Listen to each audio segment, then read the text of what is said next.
Cuando nos enfrentamos a la planificación como empeño de intentar imaginar nuestro futuro, tenemos una disyuntiva. Podemos optar por una visión de carácter mecánica, como puede ser el tren de alta velocidad, en donde yo puedo determinar que si salgo a una hora, con gran seguridad voy a llegar 2 horas y media después a mi destino.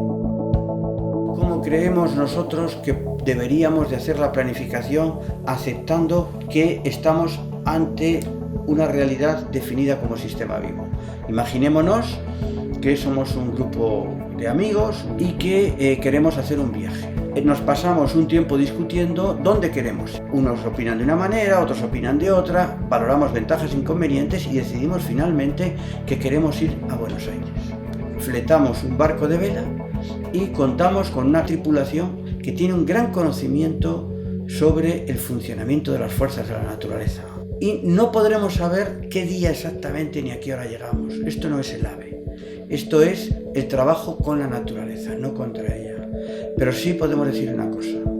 El viaje que hemos hecho no ha alterado en absoluto los equilibrios de los sistemas que gobiernan nuestro mundo. Nos hemos incorporado a la fuerza del viento. Hemos sabido utilizar las corrientes marinas en nuestro propio beneficio. ¿A cambio de qué? A cambio de una cierta incertidumbre, porque tenemos el propósito irrenunciable de llegar a Buenos Aires, pero nos vamos adaptando a los cambios de los vientos, vamos moviendo el barco en una determinada derrota, gracias a las cartas de navegación, al conocimiento sofisticado que el piloto y el capitán tienen de cómo funciona para finalmente llegar a Buenos Aires.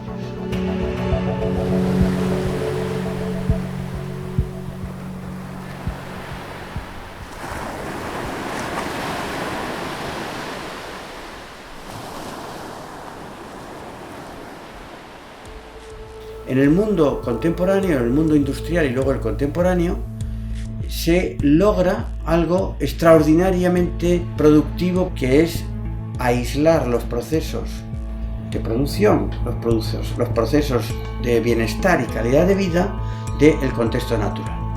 Las ciudades se desacoplan del territorio, la producción ya no depende de factores inciertos e imprevistos y se especializan todas las tareas. Se divide en múltiples tareas que hacen personas especializadas. Se piensa que, puesto que estamos en un espacio controlado, en una fábrica, aquello que no funciona es porque el artefacto diseñado está sufriendo algún tipo de defecto en el diseño que es reparable. ¿Qué sucede? Que la planificación, como sabemos, muchísimas veces fracasa, por no decir prácticamente siempre. Porque la planificación es normalmente todo un proceso estructurado, organizado de herramientas lógicas que parten de una premisa, que es la premisa de la ciudad y el territorio como artefactos mecánicos. Así hablamos de la ciudad como ese lugar donde hay ejes, hay piezas, hay bisagras, hay fuerzas que se relacionan unas con otras y que cambian. Todos son conceptos tomados de la mecánica, de la física. Esta forma de planificar se tropieza con una realidad tozuda, que es que en realidad la ciudad, el territorio son sistemas vivos. Ese cambio es un cambio que seguramente nos tenemos que plantear en casi todos los grandes temas que estamos trabajando, como puedan ser el cambio climático, como puedan ser la redistribución más igualitaria de la riqueza, como pueda ser la integración social. Al final tenemos que encontrar soluciones que vayan a descansar en un paradigma distinto, que es no considerar que la realidad a la que no diría yo que nos enfrentamos, sino en la que vivimos, es una realidad de carácter orgánico y no es una realidad de carácter mecánico. Las ciudades han ido cayendo progresivamente en estos siglos, desde el XVII-XVIII, en toda esta trampa, vamos a decir, de los grandes éxitos, los incuestionables éxitos que tiene esta forma de resolver las necesidades de los humanos y de dar satisfacción a las aspiraciones. Así se ha ido construyendo una gran fantasía, según la cual la ciudad es un artefacto que puede ser manejado. Hemos llegado inclusive a definir la Smart City como aquella ciudad que funciona prácticamente como un robot.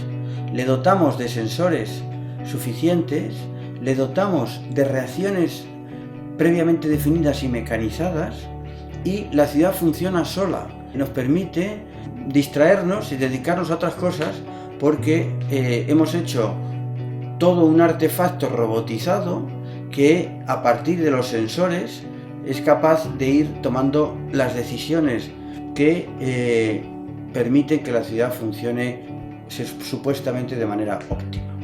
La ciudad que había sido concebida a través de los siglos era una ciudad de base orgánica, era una ciudad en la cual sus diseñadores, sus proyectistas, tenían un fortísimo conocimiento de los sistemas naturales en los que se implantaba. El funcionamiento del agua es una cuestión básica para entender cómo funcionan las ciudades que tienen base orgánica. No se puede ni se debe planificar una ciudad como Sevilla sin tener un profundo conocimiento de su acuífero y de todos los intercambios de agua que se producen entre las pluviometrías, las escorrentías, las infiltraciones, las devoluciones de plasticidades en suelos más o menos colmatados de agua. En lugar de eso hacemos ciudades que obtienen los elementos básicos para su vida, los elementos metabólicos, el agua, la energía, la eliminación de residuos, lo obtienen de cualquier parte del mundo. La energía viene del Golfo Pérsico, el agua la podemos traer de cualquier pantano a 100 kilómetros o 200 kilómetros, y los residuos los vamos clasificando y acaban algunos de ellos, los más peligrosos y más tóxicos, en África. Hemos desacoplado la ciudad del territorio. La ciudad es un gran atractor de carbono. Si tuviéramos la capacidad de hacer esos escáneres, estaríamos viendo cómo las ciudades están constantemente atrayendo carbono, y tras su consumo, su combustión y su uso, se convierten en grandes emisores de CO2. Eso hace que el extraordinario, el fascinante funcionamiento de las ciudades y de la sociedad contemporánea está generando un gran daño que no es visible. Decía un pensador uruguayo que detrás de cada gran fenómeno de éxito, de crecimiento en la naturaleza, del mismo factor que explica ese hecho extraordinario, normalmente es el causante de su destrucción. Pero también es un daño que se genera en la sociedad porque la gran acumulación de riqueza que ha supuesto este nuevo modelo productivo y de consumo está generando una desigualdad progresiva. Una desigualdad que es causante y generadora de tensiones que pueden no ser vividas en estos momentos como momentos críticos o catástrofes de enfrentamientos sociales o guerras, pero es una tensión que de una u otra manera se va acumulando, como le pasa a las placas tectónicas en el subsuelo, y de repente en un momento dado da lugar a una gran convulsión, a un gran sismo. Y eso hace que en la medida en la que conocemos mejor, como conocemos ahora científicamente cómo funciona la naturaleza, vamos a tener mayor capacidad de poder integrar nuestros propios procesos de producción, de consumo, de satisfacción, de bienestar en los procesos tan naturales.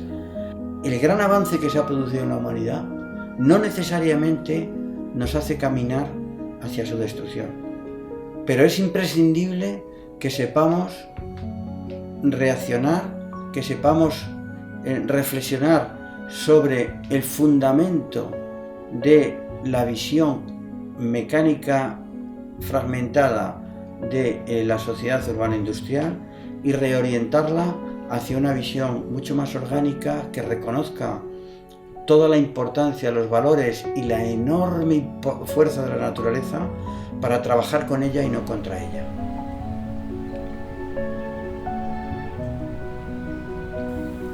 Dice Karl Popper, las mayores innovaciones en la evolución del universo han aparecido con la emergencia de la vida.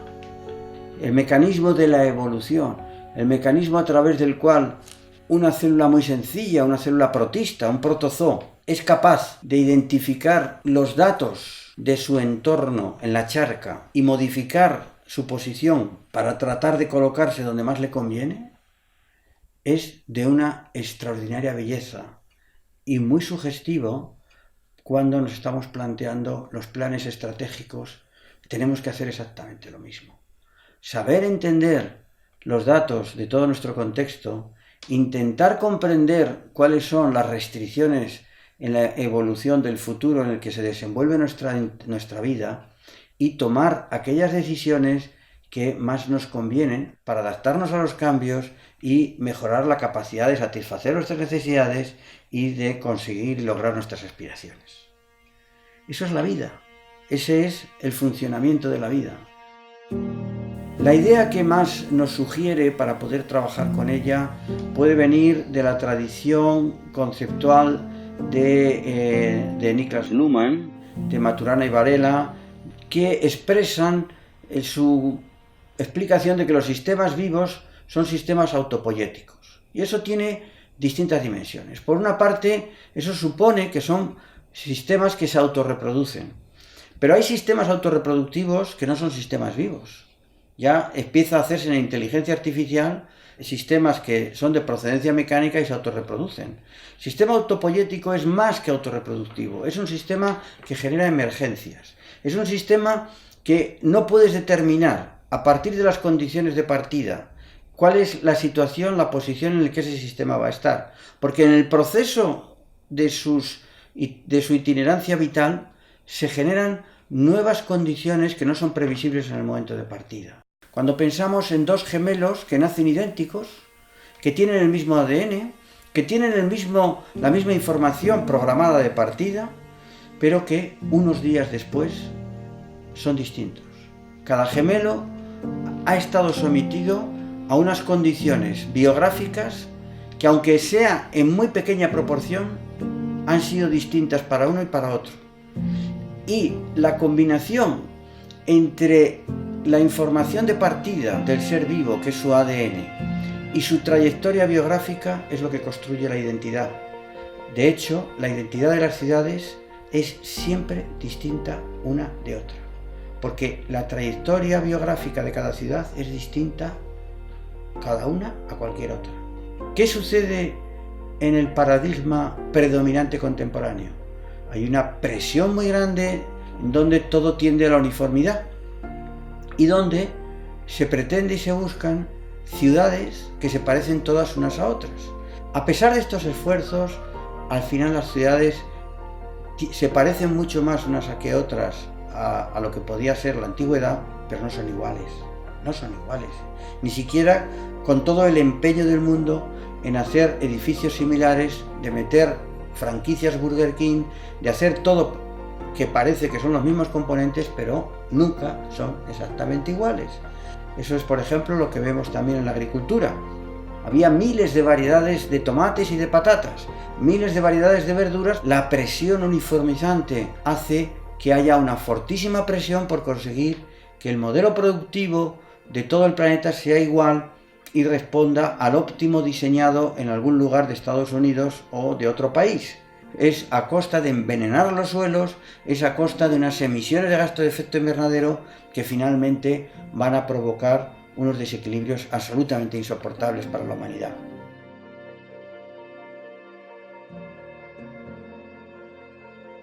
Los sistemas vivos podemos interpretarlos como la combinación compleja a su vez de tres sistemas. El metabólico, que da la respuesta al sistema vital básico. El sistema sensorial motor cognitivo, que lo que hace es dar respuesta a las funciones vitales de cualquier ser vivo. Y hay un tercer nivel de sistema, que es el sistema identitario y de relación con el exterior, que muchas veces se le llama inmunológico, que es un término que no va bien para esta visión, porque inmunológico da la sensación de que es un sistema de protección frente al exterior, y no funciona así. Es un sistema relacional con el exterior. Lynn Margulis, una bióloga muy importante, defendía que efectivamente hay una función relacional que trata de protegernos de los patógenos. Pero la mayor parte de nuestra relación con el exterior es simbiótica. Eso hace que en el cuerpo humano de una persona o incluso en cualquier otro ser vivo haya un acompañamiento de microbiota que tiene que ver con su trayectoria vital. Y esa microbiota, esos seres microscópicos, esas bacterias que nos acompañan, son en una pequeña parte patógenos, en su mayor parte son simbióticos. Esos 3 niveles en un territorio tienen exactamente la misma composición. Hay un sistema metabólico en una ciudad. Una ciudad necesita agua, necesita energía y necesita eliminar sus residuos. Porque si no elimina los residuos, muere toxificada, muere envenenada como cualquier ser vivo. El segundo nivel en una ciudad es el que permite satisfacer las funciones de bienestar, de calidad de vida de sus habitantes y de capacidad de producir aquello de lo que finalmente le permita vivir. El cómo conseguir satisfacer estas necesidades es uno de los grandes retos de la planificación entendida como una planificación de carácter orgánico, entendiendo la movilidad, entendiendo la transmisión de información, entendiendo la aportación de materiales y la eliminación de los residuos. Y eso se consigue como lo consigue la naturaleza. La naturaleza está buscando siempre soluciones que sean las más apropiadas en cuanto al bajo consumo de energía. Eso es la ecología. Y el tercer sistema, que es el de carácter identitario en relación con el exterior, es el que mejor nos explica una de las características más llamativas de las ciudades, que son nodos en la organización social y en el territorio que tienen una intensísima relación con el mundo entero. Y por tanto necesitan de un sistema de entendimiento de cómo toda la fortísima presión que tienen con el exterior, todas las grandes relaciones que tienen de entrada y salida, se gestiona y se maneja de manera que no afecte a su identidad, no afecte a el entendimiento de la propia comunidad local como un hecho único en permanente intercambio constructivo y positivo con el resto del mundo. Ese es el sistema inmunológico. Por tanto, es absurdo las políticas culturales que, una vez identificados los elementos que constituyen lo que se considera que es la identidad, los fosilizan y los convierten en elementos que no deben de pertenecer a la dinámica evolutiva, sino que deben de permanecer al margen del resto de la dinámica vital. ¿Cómo plantearíamos toda esta visión de los sistemas vivos? La solución no está en optar por sistemas autárquicos. Ahora mismo podemos complementar la captación de agua que ha desaparecido y que debemos recuperar con la integración de sistemas. Debemos de combinar la capacidad de generar energía en nuestros edificios con las redes de electricidad y de gas que complementan las necesidades que no podemos satisfacer. Debemos de utilizar toda la capacidad de producir alimento en nuestra inmediatez con una cierta capacidad de proveernos de alimento procedente de territorios más lejanos. Todos estos conceptos los podríamos resumir en la autosuficiencia conectada y que nace y se inspira en algo tan sencillo como no calentar el agua con la electricidad cuando la radiación solar en la azotea te lo resuelve. Cuando tú previamente has resuelto todo esto y dices, mire, he hecho todo lo que podía, pero me queda todavía un poco de energía que necesito y no puedo tener. Le voy a dar energía a través de la red. La sociedad, la comunidad, el planeta, le concede a usted la posibilidad de darle energía de fuera, porque hemos visto que efectivamente ha hecho lo posible y lo imposible por ser autosuficiente, pero hace falta un poco más de energía. Desde mi punto de vista, el tema no es, digamos, abandonar y retirarse y dejar que la espontaneidad gobierne nuestra vida. No, yo creo que el gobierno, la gobernanza, esté regida por la gestión adaptativa. Si se trata de disponer de las capacidades bien organizadas para responder a los hechos sobrevenidos, a los problemas de adaptación al entorno, al cambio, que van siendo interpretados en tiempo real y hay una buena respuesta. Si recuperamos la parábola del ave a la vela, la gestión adaptativa es efectivamente cómo la tripulación reacciona ante un cambio de los vientos, ante una tormenta, ante un cambio en las corrientes marinas.